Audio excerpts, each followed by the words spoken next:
Yo kadayer, so for today's video is ikaupat na adlaw na namo diri sa Manila. And ang amo ikaupat na adlaw is mga dumi sa Quiapo. Mga dumi Quiapo karon, magsakay mig MRT, magsakay mig LRT, tapos bahala na og mga saag ni. So tara, sabayan mi ninyo. Let's go. So as of today mga kaday is naami diri sa EDSA Mandaluyong City diri sa Urban Deca, and today is magbaktas mi padulong sa MRT. And syempre dala-dala na mo ang payong kay just in case mag-ulan or syempre init kaayo. Since padulong man mi og kanang Quiapo, manakay mi unag MRT kay wala may pa-Quiapo diri nakay mig MRT ato mi sa Taft Avenue. And then pag-abot na mong Taft Avenue, tabok lang mi sa Pikas na LRT dito og dito mi padulong. So first time na ako magsakay og ning ani, and i-try na to ning ilahang machine si tawag ba ani para makasulod mi. So muna siya ang sa MRT na part mga kaday. Pag imo nang ibutang diri imong card, makasulod ka. And then sa Pikas sa north katong padulong og Quezon City, tapos kami pa Taft Avenue diri mi sa south padulong. So medyo dili busy ang linya diri ana side mga kaday kay today is Sunday and wala kayo tao aside sa mga manimba. So dili kayo busy ang MRT, dili pud kayo daghag tao, dili pareha ng mga weekdays nating duty nga puno-puno jud ang linya diring dapita.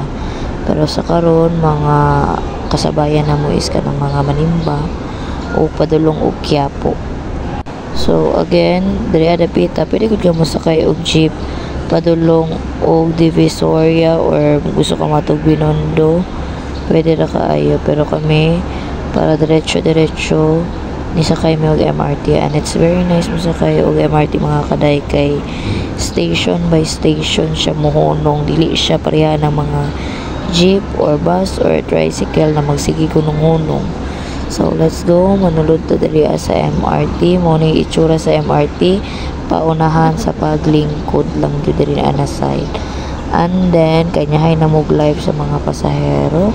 Sa amo ang gala mga kaday is nagagamit jud gyapon mi og Google Map or Waze pag nagasakay mi, just in case nga masaag mi, at least kabalo mi og asa patulong ang amo ang gisakyan. So as of now nami sa MRT, and then dili kay siya crowded nga halos tanan tao nanindog sa mga tubangan. Di pareha tong last time na nakay mi nga daghan jud kayo og tao. So every station na mo baba, na mo sakay. Tapos if masakay ka og MRT, dapat dili jud ka magtanga-tanga. Anya dapat dili jud ka kanang murag nagay kay sariling mundo, dapat kabalo ka maniin. And then of course abtik ka kay posible kang mabiyaan sa MRT. Pareha to na itabo sa mua nga ang iyahang anak nabili niya, bata pa ha, nabili niya ang iyahang anak kay nisirado na ang door sa MRT. So dili naman na mo na mapungan, magkita na lang mo sa stasyon kung asa mo plano mo naog. So again, be attentive, dili magtanga-tanga, ampingan ang gamit, dili biyaan ang kauban, paspas og lihok once na ka sa MRT. So kani siya, mubaba nami sa Taft Avenue, and then medyo siksikan jud pag abot sa escalator. Since pa-exit naman mi, ang exit niya moagi pa ka og second floor, third floor para lang makagawa. So of course siksikan to diring dapita. So kung inyo mapansin sa likod, daghan pa jud kayo mga pasaka kay tungod mo ni siya ang last part sa southbound area ang Taft Avenue. And then pinaka last pod sa northbound is ang Quezon City, which is kana na lugar is wala gyud namo nadtuan, puro ra gyud mi south mga kaday. So kung inyo ang mapansin ang among mga naadtuan is nakapalibot lang gyud sa Pasay, sa EDSA, sa Mandaluyong, nara gyud mi dirang dapita. Kay tungod ang MRT dili apod mo agi niya, mas duol na lang pud sa mo ang mga adtuan. Pero actually mga kaday, dili gud kay dagan ang among giadto nga lugar. Sa pagkakaroon is gusto lang jud mi mato og church like Quiapo Church and Binondo Church.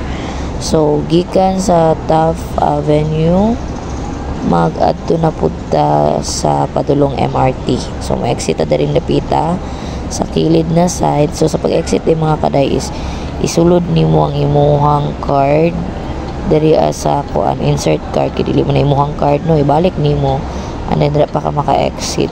So once naka-exit na ka, adto ka diri na may mga signage, so dili ra pud ka masaag. Nya kung masaag man lang galing ka, pwede rin jud kay ka mangutana. Pinaka the best jud sa mapa or uban pa Google Map, Waze or whatsoever is mangutana jud ka.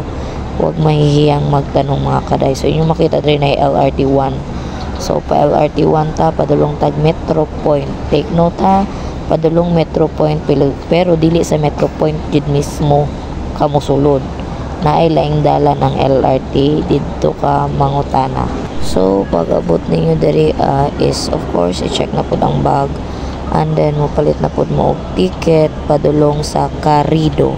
Again, take note mga kaday, padung tag Carrido gikan LRT 1 padulong Carrido palit tag ticket para padulong Quiapo. Pagbaba na to sa Carrido station, baba lang ana, baktas lang kagamay na nakasa Quiapo Church. So dari na ta, magulat na ta sa LRT. Ang akong ganahan dari na part mga kaday is dili kayo hago magpaabot og LRT or MRT kay maabot dayon ang tren. So dili kay siya pareha na magpaabot kag pila ka oras bago maabot ang tren, kay very duol ra pud siguro siya no, kay station by station man. So ano ni siyang LRT, unlike sa MRT lahi pud iyang itsura pero pareha ra gud sila tren, lahi lang sila og ruta.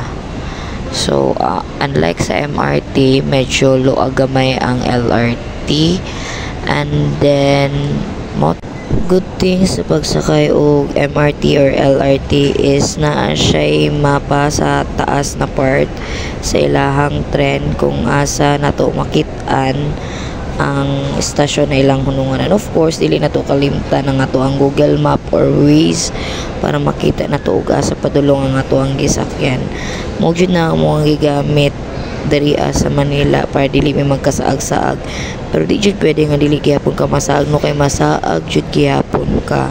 Do nagamit nami og Google Map, nagsakay nami or Waze, tapos nagsakay nami tren, nagamit gyapon mi Google Map ba, sakay gyapon mi, gamit gyapon mi og kanang Waze and Google Map, pero masaag jud gyapon mi. Mo na pinaka the best is kung masaag-saag na gani ka nya ang imong mapa nasaag na pug apil, mangutanan na jud ka sa imong mga kauban.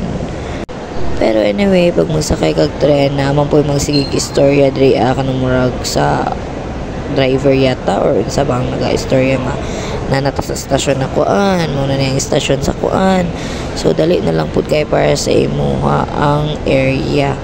Dili siya ingon hassle kay mosakay og tren, kay halos ihatag na jud sa imo tanan kung asa ka padulong. Imuha na lang yung buhaton mula ako enjoy ang adlaw nimo. So muna ang ilahang area, very nice kayo ang among magian diri padulong sa sa Carrido. Nag LRT naman may nakita na mo ang katong museum, dagan mig nagian kayo pati ang UP nagian na mo, very nice kay ang mga building diri na side. So dili kay ka mahasol kay makita ra pud nimo sa LRT. Do wala may nakaadto sa ubang part na gusto na mong adto andre sa Manila, pero at least nag-enjoy man pud mi sa view sa abog ug uban pa. Chares. So diri ana side mga kadayes medyo saag-saag pag yun mi, pero gisunod lang jud na mo kung usa ning nasa mo ang Waze kung asa may padulong. So chika-chika. So sa tibuok gala na mo diri sa Manila mga kadayes, wala jud kay na mo nagamit amo ang gipraktisan nga Tagalog, kay kami ra man gyapong duha mang istoryahan ay syempre magbisaya gyud mino lain pod. So diri na part mga kaday is medyo nakulbaan ako magamit sa akong camera kay tungo dili kay ko familiar sa place, and then mahadlok pod ko nga mas natchan kay permanente man gud naga-announce ning area diri sa Manila nga be careful gud ta sa ato ang mga gamit. And then mo ni siya ang kanang pagawas na gud kag LRT mga kaday nga imuhang isulod dito ang imuhang card para makag-exit ka. So pagpagawas ni mag LRT mo na ni siya ang naa ni diretso na mig Quiapo. Kay pag abot sa Quiapo Church ya pa nako gigawas akong camera mga kaday kay kana laging mahadlok tanong nga mas natchan kay mag taod-taod naga-announce nga ampingan nang ito ang gamit kay para dili ta makawatan and so on. So pag-abot na mo diri sa Quiapo Church, medyo na-amaze jud ko sa mga tao kay puno-puno gyud left and right, atubangan, likod, kilid, puno jud kayo og tao nya. Ang mga tao diri nagtan-aw na lang gyud aning LED diri sa gawas o kana na lang in tawo nang gitan-aw namo kay para lang gyud makaapil pa mi sa misa kay di man mi basa-basa kasulod kay tungod sa kadaghan sa tao. Daghan pud kay nagapaninda diri og mga pagkaon, mga kanang mga rosaryuhan, daghan po diri sa Quiapo Church. So nami diri sa kilid na part, amuan na ning gituyok ni diri pero naabot mi diri sa kilid nya. Dili naman pud mi kalusot pud pasulod kay puno na pud sa sulod. Ang uban nakuya pa na dras dalan nya tuan dayon nila og wheelchair pag naimo kuya pa. So karon mga kaday ni sulod mi diri sa kilid sa church. Kung asa makagunit ka sa ilahang mga Santo Niño ug uban pa nay uban nga dili pa duulan like prehaan na siya gate sa gawas, pero the rest pwede ka mo gunit mo halok sa ilahang Santo Niño. So mo na siya ang 3 Black Nazareth. And then pag kumana mo dira after na mo nag-video, amazing pa jud kay pag video kay ang sa taas na part is medyo hayag. And then pag humana mo diri mga kaday is nisulod mi amazing lang pud kay daghan gyapon tao nga ni adto diri maski gumana na ang misa, after misa mo sulod diri kay magtan-aw pod, mo apil pod og tan-aw sa unsay naa diri so mo ni siya si Papa Jesus. Uban nagatrapog panyo, nagagunit sama nako. And then ang uban ani is nagatan-aw lang po pa ni Mabel o naggunit siya sa sa glass, then naga-pray of course. So after diri napud ko nigunit ko sa tiil, and then katong akong gipalit nga rosaryohan isa ko po siyang ginudnod sa tiil aning Black Nazareno. So after mo proceed na pud ko dito sa Pikas kung asa maglinya mi while magunit diri sa mga Santo Niño kay Mama Mary ug kay Papa Jesus. So tara, let's go. Nakatawa pa jud ani mga kadayers kay wala ko kahibalo nga kinahanglan di ay mulinya bago ka mugunit. So mo ni siya ang last part na dapat nimong gunitan. So giingnan ko sa girl, sa babae ni auntie nga linya daw. So diri ako mag-start kay Mama Mary and then proceed ko sa next line. Mo dito daghang nagawa og mga sampagita kaganina kay ila din ginabuhat is ila din ginasabit. After ato is na sunod lang pud ko sa linya ani na side. So very nice pud kayo la mga outfit no. Kanang mailan jud mo ba na ginadayo jud siya tao, ginatuhan jud siya og tao nya taas pa jud kayo ang linya. And then medyo dugay ang tuyo kay tungod daghan pud ang kanang murag maghinuktok sa kadali kay gaampo kadali nya mugunit. Nya kadalasan mga to diri mga kaday is katudyong mga nagipang bati, ang uban gipang wheelchair. Ang uban gani kulang na lang kung naghihingalo jud ka, murag dalon jud siguro ka diri Pero makasabot pud no kay naman po yung mga kanya-kanyang gipang bati ang mga tao. So kani siya ako na lang jud siyang dili kay nako siya matarong og video diri na part kay ako pud mismo is nagaampo pud ko no while naga-video ko. Na-amaze lang pud kayo nyo ang auntie tungod sa iyang mga nakita. So amora pong gisubay ning linya no kung asa ni siya mag-end, and then naman po'y mag-guide sa inyo asa pagawas. Unya moagi mo dito sa pinakaatubangan likod atong may dakong cross, tapos exit mo dito na pud mo Pikas padulong. So medyo layo gyud ay mi gituyukan, late na mo na realize. So mo ni siya nga mga nakita diri Then makahappy lang pud kay giisa-isa na mo tanan with all the prayers, pasalamat ug pangagpasaylo ang among gibuhat daring dapita. Mao to mga kadayers, after na mo dito sa mga Nazareth is nagbaktas na pud mi diri. Abi na kog unsa ning among gilinyahan diri kay wala ko kabalo no kay nara may nag-guide. Ingon sila linya ra mugunit lang gyud daw kadali and then exit. So maura pud akong gibuhat ni tan-aw kung unsay naday diri ang tiil ni Black Nazareno. So mo na akong gibuhat ni gunit pud ko, ni pahid pud ko apil. Pati nga ako ang mga gipang palit nga mga rosaryohan ako apong gipahid. And then sunod lang pud ko diri sa panon asa sila ni exit, and then diretso mi And then ha-amaze lang jud ko kay daghan pud day tao sa gawas nga nagpaabot. Ya, no exit daw pero ang among gigawsan tuaran na nami sa tubangan sa Quiapo Church. Medyo awkward pa jud kay ko mag selfie diri dapita kay ang kadaghanan yung mga tao diri is niadto para magsimba dili para mag selfie.